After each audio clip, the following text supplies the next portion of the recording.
जी अस्सलाम वालेकुम स्टूडेंट्स। जो आज का हमारा कंटेंट है वो है पोल्ट्री हाउस की तमीर के सिलसिले में खुसूसी नुकात। कुछ कंटेंट्स हमने इसके पढ़ लिए थे और जो कुछ रिमेनिंग्स थे वो आज के लेक्चर में हम कवर अप करेंगे। शेड के चारों अतराफ में दीवारों के साथ साथ 3 फुट का पाथ ज़रूर बनाएं ताकि कारकुन जो फार्म की लेबर है काम के लिए आसानी से शेड के चारों तरफ आ जा सकें। अगर ये फुटपाथ आप नहीं बनाएंगे तो लेबर के लिए फार्म में ओवरऑल फार्म में काम करने में मुश्किलात पेश आ सकती हैं। उनके लिए अगर फुटपाथ होगा तो इजीली अगर कुछ लेके चीज़ें जानी हैं या लेके आनी है या काम के सिलसिले में ही जाना है तो वो जो पाथ है वो उनके लिए हेल्पफुल होगा और आराम से वो अपने काम को सरअंजाम दे सकेंगे।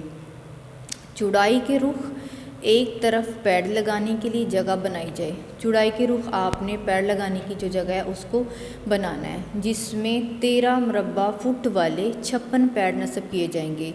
चौड़ाई के रुख, लंबाई के रुख आपने नहीं बनाने और मोस्टली आपने रास्ते में देखा भी होगा डिफरेंट फार्म्स बने होते हैं और चौड़ाई के रुख उन्होंने पैड लगाए होते हैं और ये जो है 13 मुरब्बा फुट वाले 56 पैड जो हैं वो नस्ब किए जाएंगे। और अगर आप 13 मुरब्बा फुट में देखते हैं तो 6.5 × 2 की जो डायमेंशन है वो इस्तेमाल होगी। और इसके साथ ही नीचे पानी का टैंक जो कि 25 फुट लंबा, 6 फुट चौड़ा और 5 फुट गहरा बनाएं। अगर जहाँ पैड लगाए हैं उसके साथ ही नीचे आपने पानी का एक टैंक बनाना है, 25 फुट लंबा हो, 6 फुट चौड़ा हो और 5 फुट गहरा हो, जिससे पानी जो है मोटर के ज़रिए पैड तक फेंका जाएगा। ओके, पैड के मुखालिफ सिमत वाली जो दीवार है उसमें आपने बड़े बड़े जो फैंस हैं उनको नस्ब करने के लिए जगह बनानी है। पैड के आप मुखालिफ सिमत में चौड़ाई की साइड पे जो चौड़ाई का रुख है उधर आपने पैड लगा दिया और उसकी जो अपोजिट साइड है उधर आपने बड़े बड़े फैंस जो हैं उनको नस्ब करने के लिए जगह छोड़नी है।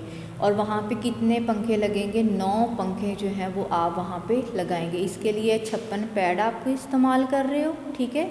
और जिनका रुख क्या था 6.5 × 2 की डायमेंशन के साथ है और वहाँ पे 9 पंखे हैं, ठीक है। अब ये जो पंखे आपने लगा दिए और 56 पैड लगा दिए हैं, इनका काम क्या है? ये जो है कूलिंग पैड और फ़ैन, ये निज़ाम जो है गर्मी में 10 से 15 सेंटीग्रेड तक टेम्परेचर कम करके मुर्गियों के लिए इंतहाई मौसर माहौल पैदा करते हैं। अगर आपने इतने पैड्स लगाए हैं फार्म पे और जो कि 6.5 × 2 की डायमेंशन के साथ है 13 मुरब्बा फुट के लिहाज से, ठीक है। और साथ ही आपने जो वाटर टैंक है, ठीक है, आपने उसको लगा दिया, 9 अदद पंखे लगा दिए। तो ये जो सारी चीज़ें हैं, ये कूलिंग पैड और फ़ैन का ये जो निज़ाम है, इन्होंने 10 से 15 डिग्री सेंटीग्रेड जो टेम्परेचर उसको कम किया और मुर्गियों के लिए एक मौसर जो माहौल है उसको उन्होंने पैदा कर दिया। सेकंड है सर्दियों में कम अज़ कम हवा की आमदोरफ्त के लिए तकरीबन 44 वेंटिलेटर आपने पहले पैड लगा दिए। अब आपने सर्दियों में हवा की आमदोरफ्त के लिए 44 वेंटिलेटर जो हैं वो लगाए हैं और जो कि 8 फुट लंबे होंगे और 8 फुट ही चौड़े होंगे। पिछली लंबी दीवार में बराबर फासले पे नस्ब किए जाएंगे। जो आपके फार्म की पिछली दीवार है उसमें आप वो वेंटिलेटर्स को लगाएंगे, ठीक है। 44 होंगे टोटल, 8 फुट लंबे और 8 फुट चौड़े, और उनमें जो लगाने का जो फासला है वो भी मुनासिब रखा जाएगा, बराबर रखा जाएगा। ये नहीं होगा कि एक जो है वो 10 फुट के फासले पे लगा दिया और दूसरा जो है वो 15 फुट के। अगर आज जो भी आपने डिस्टेंस रखना है वो बराबर होगा। अब जो वेंटिलेटर है वो 6 फुट फर्श से ऊपर होगा और 1 फुट फर्श से नीचे। ऐसा है कि फर्श से आपने 6 फुट ऊपर लगाना है और 1 फुट जो है वो छत से नीचे की तरफ आपने लगाना है, ठीक है। इसके सामने वाली जो बड़ी दीवार है उसमें 7 वेरिएबल स्पीड फैंस लगाए जाते हैं और ये निज़ाम जो है सर्दियों में शेड से नुकसानदा गैसों के अखराज के लिए इंतहाई मददगार साबित होता है। अगर अमोनिया की जो स्मेल है या बाकी गैसेस जो भी प्रोड्यूस हो रही हैं फार्म पे उनको आप निकालना चाह रहे हो तो ये वाला जो सिस्टम आप लगाते हैं फार्म पे तो ये बहुत मौसर है, ये बहुत इंतहाई मददगार साबित होता है उन गैसेस के अखराज के लिए। सेकंड है कि शेड में एक बड़ा दरवाज़ा बिल्कुल दरमियान में 7.5 फुट ऊंचा और 7 फुट चौड़ा ये एक बड़ा दरवाज़ा है, ठीक है, जो कि 7 या 5 फुट ऊंचा है और 7 फुट ही चौड़ा है। जबकि दूसरा जो दरवाज़ा है वो एक तरफ होगा जो कि 7 या 5 फुट ऊंचा और 4 फुट चौड़ा होगा।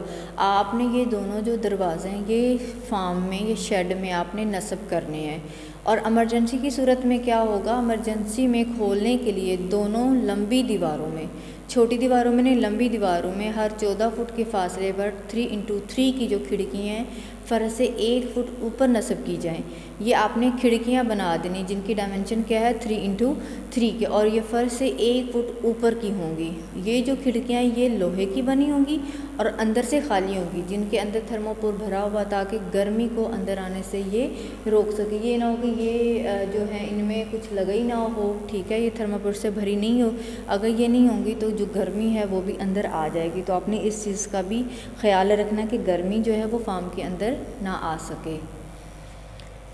पानी की टैंकी शेड के अंदर लगाई जाए ताकि मुर्गियों को मुनासिब दर्जा हरारत वाला पानी दस्तयाब हो। सर्दियों में क्योंकि ऑलरेडी सर्दी होती है तो पानी अगर उसका दर्जा हरारत नॉर्मल से थोड़ा सा गर्म है, वो नीम गर्म है, तो वो ज़्यादा बेटर रहता है।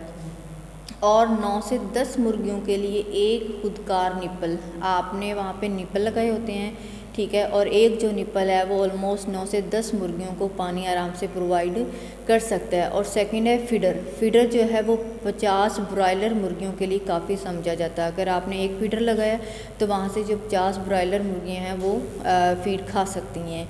अगर इस गुंजाइश का पोल्ट्री हाउस हो तो उसमें 28,000 ब्रॉयलर जो कि 0.65 मुरबा फुट फी ब्रॉयलर और 8,000 ब्रॉयलर ब्रीडर जो कि 2.25 स्क्वायर फीट की अगर वो स्पेस घेरते हैं तो उसमें आप रख सकते हो।